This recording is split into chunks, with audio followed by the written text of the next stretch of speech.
It's Monday, April 18th, 2016, and the last video I entitled several things, and this is going to be several more things. So some of the things I will reference, that were referenced in the last video, I will elaborate a little more in this one, and then I have a few other things to comment on.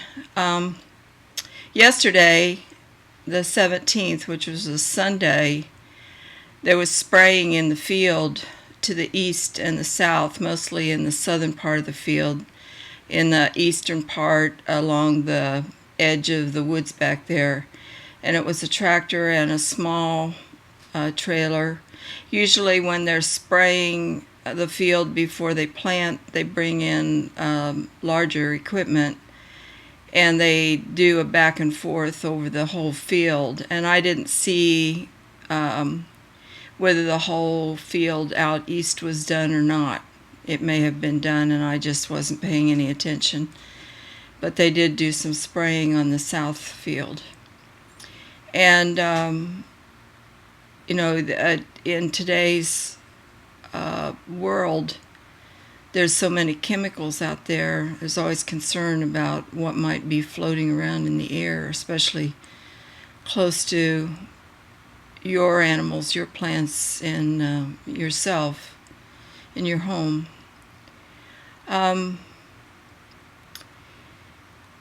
Last week, actually, I think it was the week before, it was about a week and a half ago, something really weird happened, and this is in a list of hundreds and thousands of really weird things. I was at the local Family Dollar store, and as I was loading on the passenger side, I was loading my purchases on the passenger side, someone came out of the store and they seemed to pause on the other side of my car, and as she walked away, it looked like she had something in her hand. I couldn't see what it was exactly, and I thought, well, I'm going to check and see. And there was a mark on my car that looked like a chalk mark. And what was in her hand was the same color. So it was about 3 or 4 inches long. And I don't know what that was. I don't know if that was some kind of symbolism used by people who are into the dark side of that kind of thing, or if it was actually something that relates to the whole noise vibration issue. But I wiped it off. It was actually another mark a little further. This one went from the wheel well up about 3 or 4 inches, and then there was another one that was a little further back on the car between the wheel and the door that looked like the same kind of thing. So that was one of those weird things that happens, and you don't know what it is, and you don't know why it's done. Maybe it's just done for show to make you think that it's something bad. Maybe it's done by people who use a lot of symbolism in what they do, or maybe it's done in relation to the chemical vibration or sound vibration harassment, torture. Something I haven't mentioned before that I was thinking about today is when you're a person like me and you have people come into your house to do work, you trust that they're going to be ethical and be people of integrity. And since there are people in the contractor industry that are embedded in a lot of the day-to-day things in our lives, like the utility workers and things like that, the media has people from the intelligence community. Some of that's been admitted, but either by the people themselves or by other people who knew about it. But you have people come into your home and you trust that they're going to be the people that you want to do the work. Well, I have there's one very blatant, actually two very blatant things I can remember from back in Colorado. One when we were adding an addition onto our house, and well, they were both related to adding the addition onto the house, actually, because we had that in-floor heating put in the room that we added on, this what we called the sunroom, between the deck and the screen porch. And there was a banging pipe in the wall issue related to that. That was part of the harassment. I know now that because those people, they know what they did. But what happened here was there was a project that was being done. It took longer than it should have. It cost more than it should have because overcharging people is one of the things that's done as part of the harassment. And one of the people working went into the bathroom and closed the door, and it's one of those folding doors. And I could see the hand above the folding door doing something to the sill above the to the door sill. And I'm sure I wasn't supposed to see that, but I did. And after that person came out, and another thing that they did is they kept going into that room and turning on the lights, where I always kept the lights off. And they'd go in and turn them on. And maybe that was just the actual turning on was part of the harassment, or maybe it was related to something with the electricals, because there's things here in the kitchen that I've had with the electricals, and with the bathroom at the house where I lived before this, there were things going on with the electricals. So I went in there with a paper towel and wiped some kind of brown powder off of the sill on the top of that door. And the person that did, and I was angry, and I didn't confront the person. There were two people here. I didn't confront either one of them. But they knew I was angry, and they knew that I was aware of what had happened. And that person didn't return to work here anymore. But that brown powder, there's all kinds of chemical, biological weaponry that's been devised to use on innocent U.S. persons. And part of it's done for experimentation, and part of it's done as part of the harassment or to cause harm. So that's one I hadn't talked about before. What was that brown powder? And I used to find a white powder on the windowsill in the downstairs bathroom in my house in Colorado, the house I was tortured out of, that I lived in from 1989 to 2010, that we had built as part of our so-called American dream. So, Lady Liberty was arrested in Washington, D.C. outside the Capitol last week. Lady Liberty was there as part of Democracy Spring, which was activism that went on all week. They did a march from Philadelphia down to Washington, D.C., had various activities prior to the daily activities, and then some of the people volunteered to be arrested, and they would go sit on the front steps of the Capitol and be warned 3 times that they were in a non-permitted area, and the 3rd time they were warned and didn't leave, then they would be subject to arrest. So Lady Liberty was arrested. Lady Justice wasn't even there. Justice seems to be, there's a lot of injustice going around, and Lady Justice probably didn't feel comfortable being where there's so much injustice. There was a large Capitol Police presence. I'm not sure what all agencies were there besides the Capitol Police, because there's a definite force of the Capitol Police, but there could be some other people with them. Besides Lady Justice being arrested, there were a lot of some people that you've heard of, alternative media people.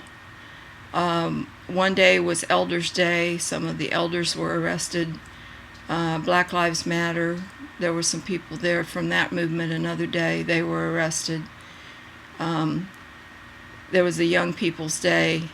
And one of the things that happened is there were a bunch of people there supporting those who volunteered to be arrested, those who did the actual sit-in.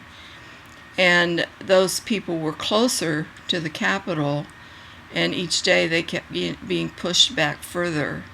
And there would be a solid police line between them and the people on the steps. That Democracy Spring movement that went through Friday then evolved in Democracy Awakening over the weekend. And there was a lot of training and teach-ins on Saturday. Yesterday they went down to march around the Capitol. Sunday's a good day to do that because there's not so much traffic in the city. And then today they marched, and there were a lot of people. And there was quite a number sitting on the steps. Excuse me. And then there was another large group of supporters that were pushed quite a ways away from the people that were being arrested. And there's speeches that go with this. Marching and the climate march in New York City that was over a year ago. It was in the fall of 2014. And that was a pretty big deal. I mean, that was a lot of people. There are people that are critical and say marches don't matter, sit-ins don't matter, getting arrested doesn't matter. Well, there were also a group inside that were with a tour group that ended up getting arrested for stopping and hooking themselves together with plastic handcuffs inside the rotunda, which they've been having the ongoing maintenance construction.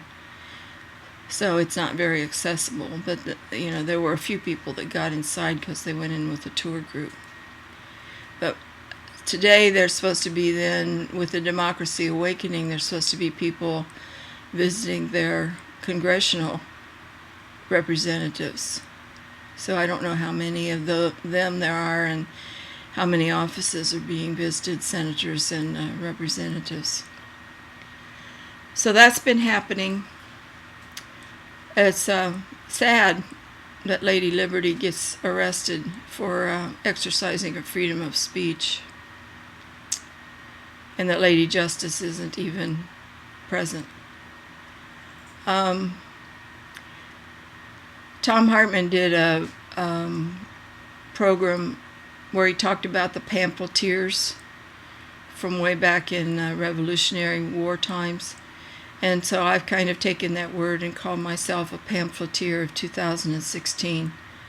And that's what the Democracy Spring people are, kind of. They're pamphleteers with their sign carrying and their chanting and sit-ins and things like that.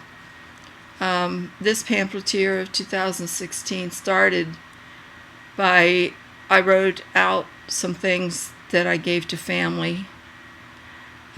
It's very disappointing when your family abandons you and does not support you. It hurts. I use the word disappointing.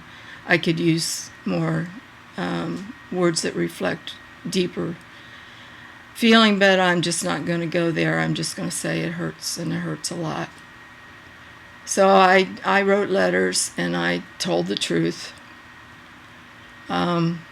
I've done snail mail, I've done email, I've done social media posts. I've stood out in front of various places with my signs as a picketer, a one-person picketer.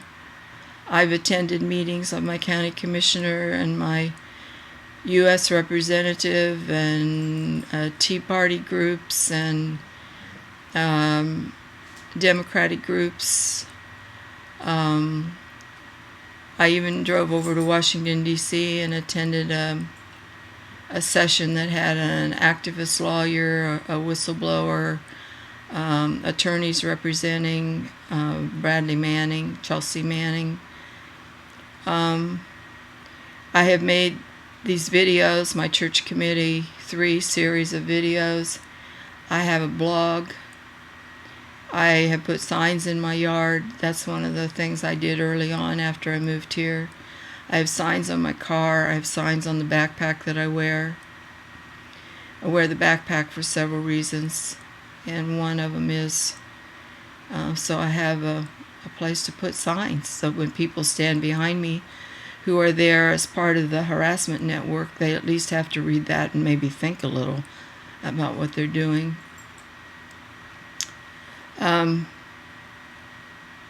My latest one says, "Glad to be on the side of truth." And I also have that on my car. There's a lot of sound and vibration harassment that's been ongoing, especially since 2010, along with the torture, with the beaming of the silent sound into my skull for purposes of sleep deprivation. I have reasons to believe that some of what's going on with me has been used as behavioral research by perhaps even universities in this state, Ohio, because this is where I was born. And I believe this all started when I was fairly young. I didn't consent to anything. If anybody signed off on anything, they did it without my knowledge, like parents or the family members. Mind hacking is an evil way to treat people for purposes of the artificial intelligence agenda or the so-called transhuman or human enhancement agenda, or the various other things that they are doing that are hidden and can't be talked about for national security, quote unquote. I wanted to give an example of the kinds of harassment I experienced while I was still teaching. There are lots of incidents I can remember now that go along with that were part of it, including so people who inserted themselves into my life and pretended to be my friends. There was one person who was real good at doing the good cop, bad cop scenario, and I figured that out in reflection, that some of the things that happened where there would be a breakdown in the pretend friendship, and that would go on for a while, and then all of a sudden it was like it never happened, and that would leave me feeling like there was something wrong with me because it never was talked about and really resolved. So it was a good cop, bad cop thing that was used on me, and that's probably part of the behavioral research, so they can document how I would react and what I would do. But here's a good example of harassment at school. Let me get a drink here, kind of dry. Here's a toast to you with my Roswell mug that I got in December 2012. I'd been to Arizona for a conference, and I stopped in Roswell to go to the museum on my way back and bought myself a mug with a little green man on it. He's a friendly little green man who's waving. One of the funniest cartoons I saw online one time was the two little alien type guys on their planet, wherever they were, and they were looking at Earth. And there was all this dust up, and you could tell that there was a whole lot of havoc going on down there. And one said to the other, they're fighting about which religion is the right religion, or which religion is the best religion. In 93, 94, I had been teaching 5th grade for a number of years. Half of my teaching career, which was 30 years, was in 5th grade. And I had been in a room, the same room, that I inherited from someone who switched grade levels. I think she went to 4th grade at the time. And so I was in the area that had been allocated for 5th grade, and I got that room, which was a nice room. It was actually a double room, and it had a door and two windows. Yeah, it had a door and two windows, and it was actually more room than we used. We didn't use it as efficiently as we could have used it, or as effectively as we could have used it. But eventually that got walled in, so the two windows were gone. Then it just had a door, and eventually they built an addition that took the door, and they didn't make a window there. It was just a solid wall. So I got caved in. So I was in that cave for several years, and when one of my teaching partners retired, I took it upon myself to move into his room because it had a window and a door. So I had been in one room for quite a while and made the move in 93 and spent the 93, 94 year in what had been his room for many years with a window and an outside door. It was wonderful. And we had a new principal that year, too, who was more interested in technology, but I think that might have been purposeful as well. And then 94, 95, the whole 5th grade was moved from that section where we had been for a number of years into the new addition, which was 4 classrooms, and there were 4 sections of 5th grade. So I had to pack up and move again. And I had a lot of stuff. Classroom teachers have a lot of stuff. The primary teachers have a lot of stuff, and I, as a 5th grade teacher, had quite a bit as well, because you teach a lot of different subjects at that level. And I also did a lot of unit work and various studies of certain topics that required materials. So 94, 95, we moved into a new addition. We each had 30 students, a lot of kids, and some of the kids I had were really pretty high need students, and we ended up with 2 part-time aides, which was a help. But I also believe at least one of those aides was part of the network. There was a lot of storage in that new addition. They hadn't put a whole wall of cabinets in there, so that was really nice because you had a place to keep the stuff. Didn't have to have it just piled in boxes around the corners of the room. But then they decided to make our building K4 and move the 5th grade to the middle school, which I was against philosophically. I didn't even think the 6th grade should have ever been in a middle school. I think the 6th graders are elementary students, and should have always been elementary students. But that was my professional opinion. But it didn't go along with the whole philosophy of junior highs becoming middle school thing. So from 95 to 96, we were moved into the modulars. And as part of that move, I had my books all made into, like, all the books that were a certain number were together. So you had your math book, your English book, your history book, your stack of books, all had the same ID number inside.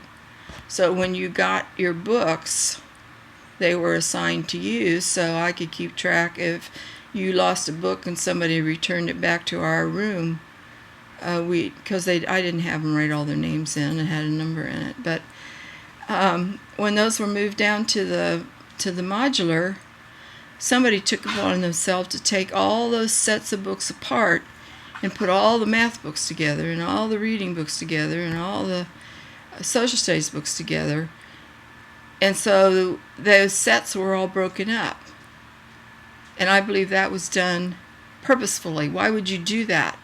If a teacher left you the sets of books ready to move, why would you break them apart like that? So I had to spend a certain amount of time at the beginning of the next school year going through and putting those sets of books back together so I could put them on the students' desks to get ready for the first day of school. So that was one instance.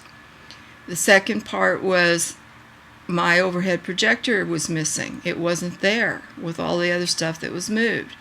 So the principal my new principal at the middle school, and I went back up to the other building, and there was no assistance, everybody was, well, we don't know what could have happened to it. We don't know where it is.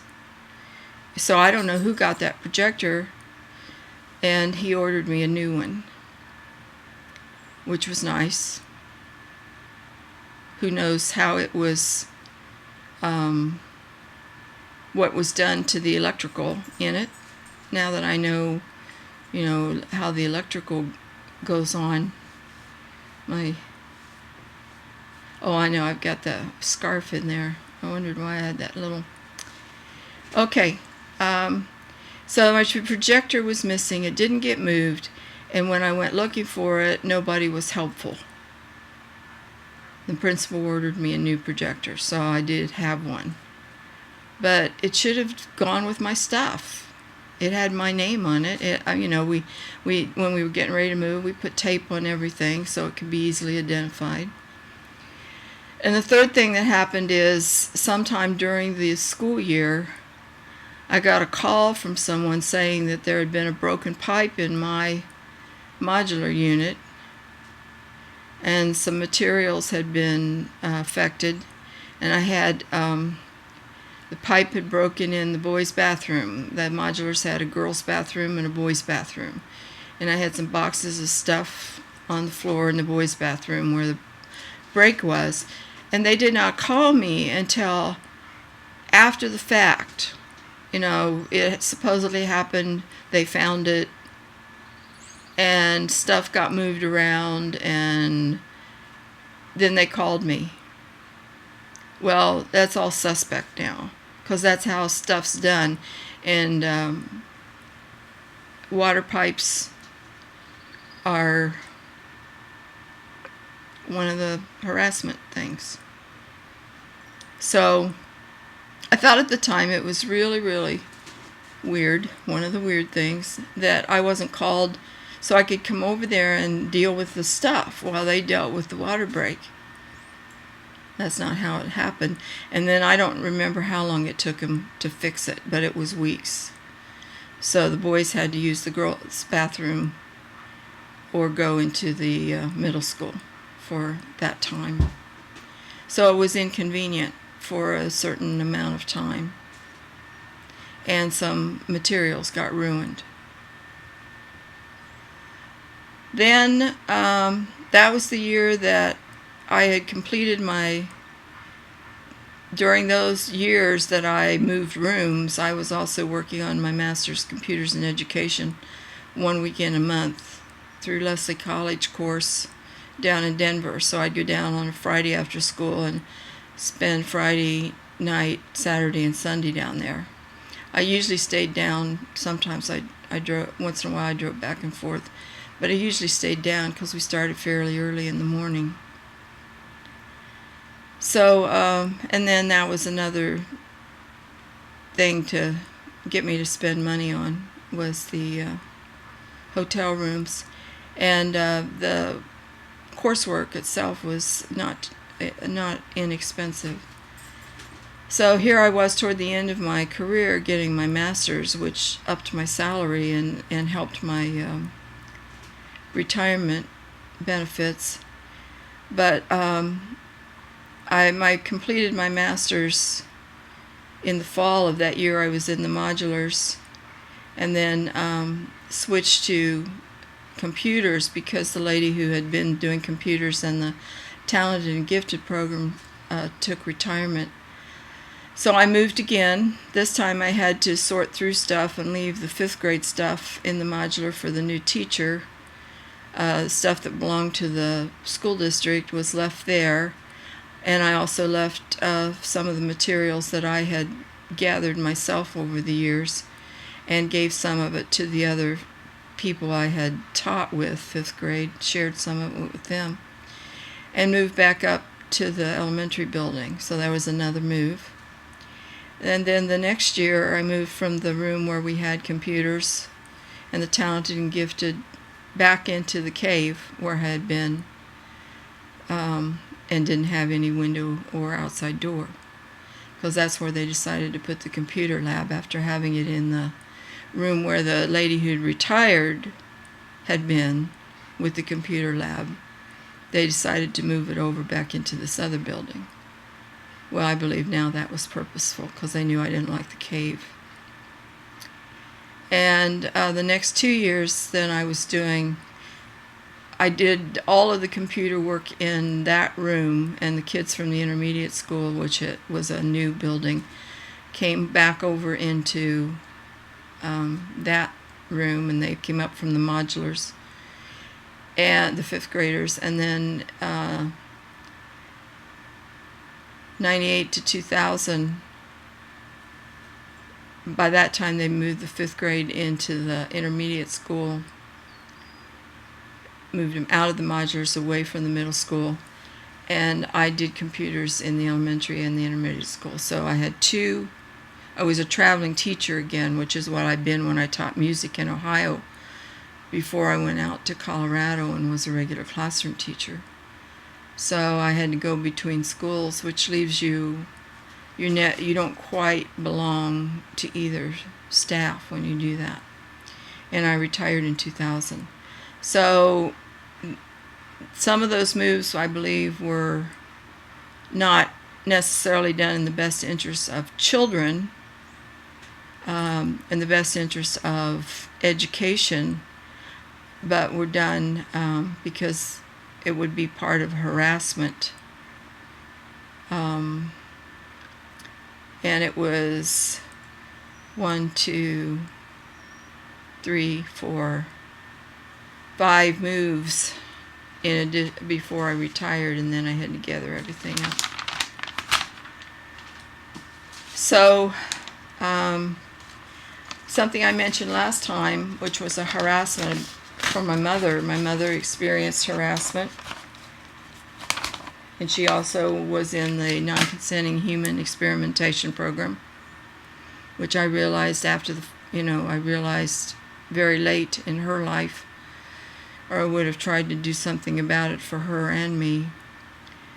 The morning glory that seated itself out there, the harassment story with the morning glory is after she and my dad sold the house where my sister, brother, and I grew up on, that's about 5 to 10 minutes west of here. They moved down to Portsmouth, and it was like, the building they were in was like a fourplex.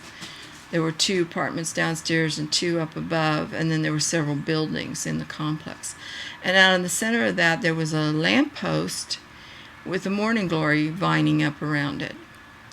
Well, since Mom liked morning glories, she'd go out and tie it up so it wasn't just collapsing on itself, because when they get heavy enough, then they don't stay on what they're binding around. So she tied it up, and when I was there visiting, she said, "Would you come out and help me with this?" She said, "I had it tied up, and there were some people here the other day, and all of a sudden it wasn't tied anymore. It was like some work people around or something, and they cut the ties, and that's harassment. It was done purposefully, I'm sure of it, because there was no reason to do it unless they were working on that lamppost, which is not what she said. She didn't say they were there to work on the lamppost. They were there doing other things around the complex. So we went out, and I helped her tie it back up. I don't know if my dad or somebody else in the complex had helped her with it before or not. She wasn't very tall anymore at that point. She'd kind of shrunk as she got older. And I believe being radiated facilitated some of that.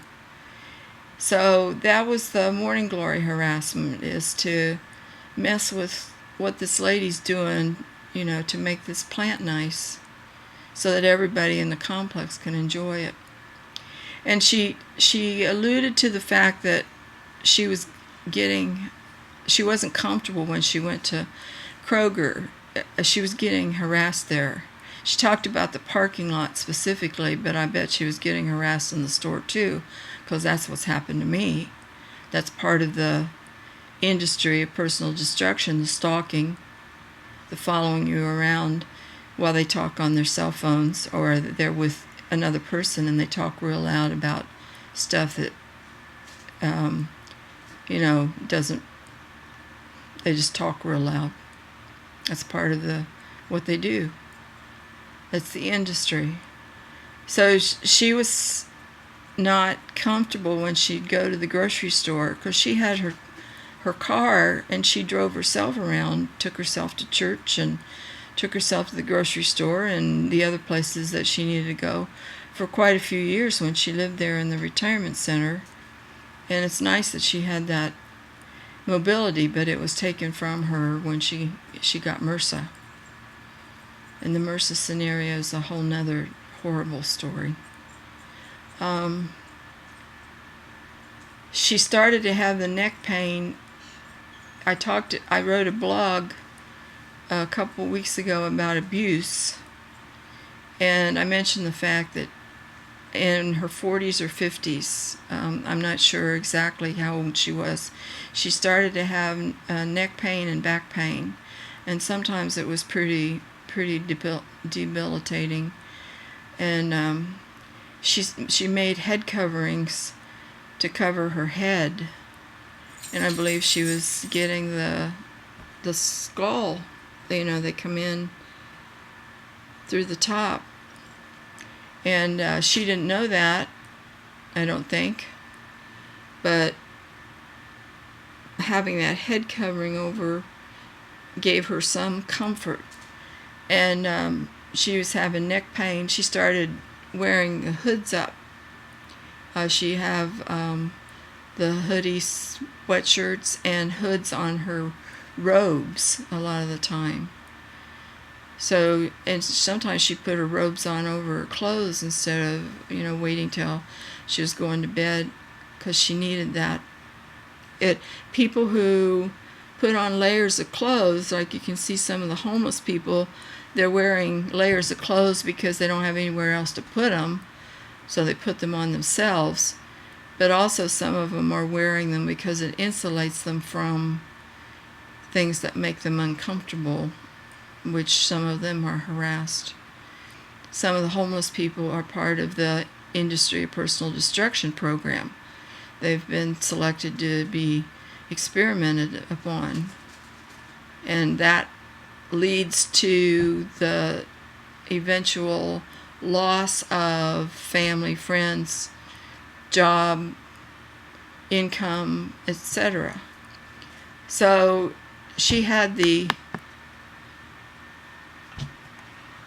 And here, see what happens is the picture goes away that I can see, but when I replay it, it's still there. So it blacks out on my computer, but it doesn't black out on the actual video making. So, and she was hearing voice to skull. I didn't figure this out until very late in her life. Again, unfortunately, I started to see some signs of things that helped me to understand, and that may have accounted for some of the head coverings too, because she may have been having that for a long time, the voice to skull technology.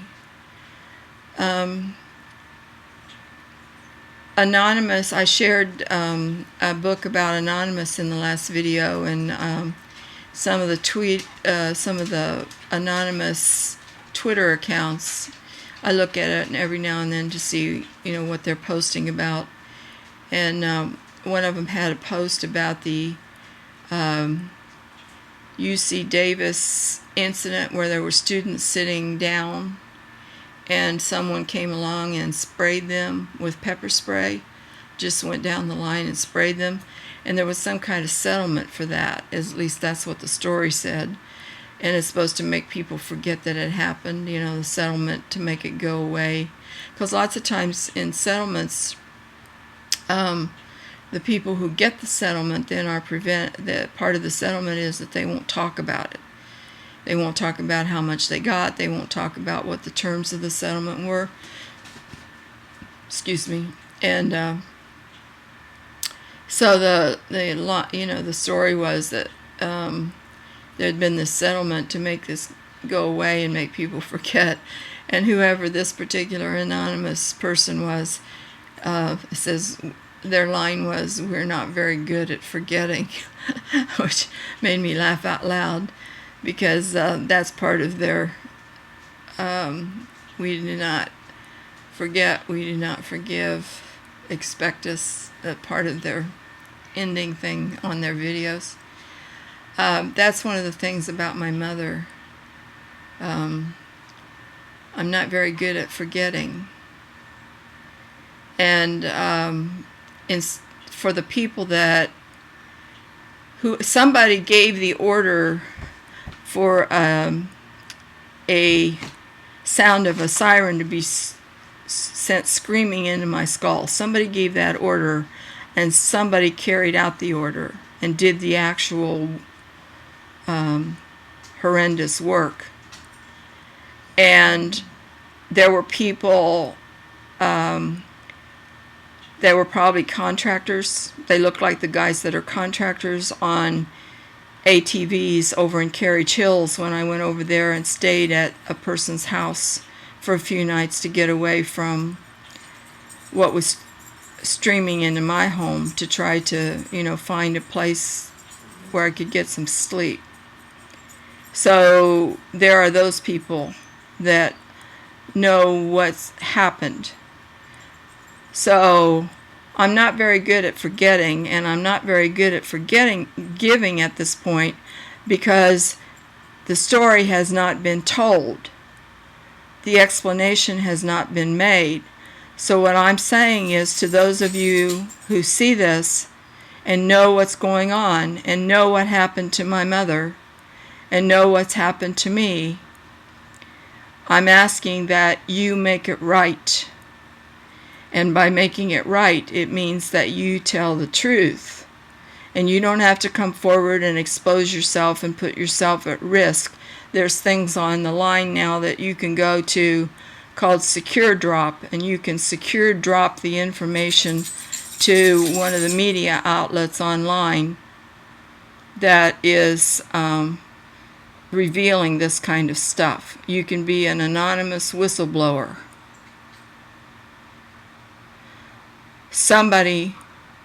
There are lots of people out there who know the truth. There are lots of people out there who don't know the truth, who have been told lies, who are participating in the industry of personal destruction based on the lies. But what I'm doing when it comes to my mother, somebody please step forward and expose what was done to this woman, which was morally wrong. It was cruel. She did not deserve to have her life end up like that. She did not die peacefully. You know how older people, a lot of people talk about, oh, they died so peacefully. She was really ready to go. He was really ready to go. She did not pass peacefully. She was not ready to go. Please make it right by telling the truth. It won't bring her back, but it will save some other people. And that's what I'm going to put a link below this where Mike Papantonio and Robert Kennedy Jr. have a conversation about whistleblowers, some of them with the pharmaceutical industry and other medical things, and how the whistleblowers have not done it because they were trying to make a lot of money from lawsuits. They did it because they were trying to save lives. I'm talking about this stuff because I'm trying to save lives. People shouldn't be subjected to sleep deprivation and torture with sound screaming into their skull. Okay, my good news things for the day. The guys came and mowed my grass for the first time last week, which was nice. So, and I had seen somewhere that bees like dandelions, and you shouldn't go out and poison your dandelions because the bees come whenever they come back from wherever. The dandelions are one of the first foods they can go to, and after they mowed in my yard, then a few days later all these dandelions sprung up. And right now I've got the tall ones with the white puffs on them, and then I have a whole bunch of the little ones coming in too. So that made me kind of smile because I had just posted something about help the bees out, don't poison your dandelions, and they appeared in my backyard for the bees. One of the bees took over one of my birdhouses last year and was very protective and very, this wasn't a birdhouse. This was a bumblebee house. Maybe I should just write that on it so the birds will know. I read somewhere that tigers are increasing. A certain kind of tiger, the numbers as they counted them have increased several hundred, which is good news. And a wonderful story about a gorilla in the Dian Fossey preserve, whatever they call the area where she was. Gorilla twins are pretty rare, and one of the mamas had twins, and they said that was really cool, that the gorilla twins, she was very protective of them and taking really good care of them. So that's the good news for today. One of the other things that Papantonio and Kennedy talked about was Nixon. Nixon started the crackdown and the whistleblower harassment program. He actually came up with some so there's a manual somewhere about what to do and how to deal with whistleblowers. He was a Quaker, Nixon was, and they're supposed to be peaceful. So what happened to him where he got into the deny, deceive, disrupt, degrade, destroy part of government and the other industries related to that? Taxpayer money goes out to pay for all these industries that are part of this. I wasn't, if I had heard that before, I had forgotten that he had organized the crackdown on whistleblowers. And of course, part of it was because some, what was exposed about what he and his cohorts had done. And some of those guys stepped forward and said, yes, I did this. It was wrong. It was illegal. Not only was it immoral, it was illegal. And some of them went to jail and served time for what they did. We don't seem to do that anymore. We send the whistleblowers and the journalists to prison instead, which seems like a bad thing to do. If we don't have the journalists telling us what's going on, maybe that's the plan. If you want to help the Greater Yellowstone Grizzlies, check out Thomas Mangelson, Mangelsen. Thomas Mangelson is a wonderful, wonderful wildlife photographer. He's known worldwide. He had a gallery in the Denver airport that I used to get to every now and then. I have several of his photographs. I gave several of his photographs to various people as gifts. So the Greater Yellowstone Grizzly, if you want to support that grizzly, you can buy his book, and you can also sign various petitions and contact people who are trying to decide if there should be a hunt of the Greater Yellowstone Grizzly, if they should put them back on the trophy hunting list. He hunts them with his camera, takes great pictures of them. One bear that's fairly well known, and her little triplet cubs. Great pictures, great photos. She's a good mama. And she's helping her species continue by producing twins and triplets and taking good care of them. She deserves to be around. Support whistleblowers. Support our whistleblowers. Support our journalists. Support our bloggers. Support the people who are telling the truth. Support the people who are helping. Support the people who are creating. And when I say create, I mean they're creating in ways that can be helpful. They're taking the technology. There's all this wonderful technology that's helping and making things better, and then some of it is twisted and reverse engineered and put to use against people. Please help expose that. So I'll say what I said at the end of the last one. To those who are whistleblowing and writing stories, the journalists, those who are blogging, those who are confronting corruption in very many ways, whether it's online or whether it's marching in Washington, D.C., to those who are helping,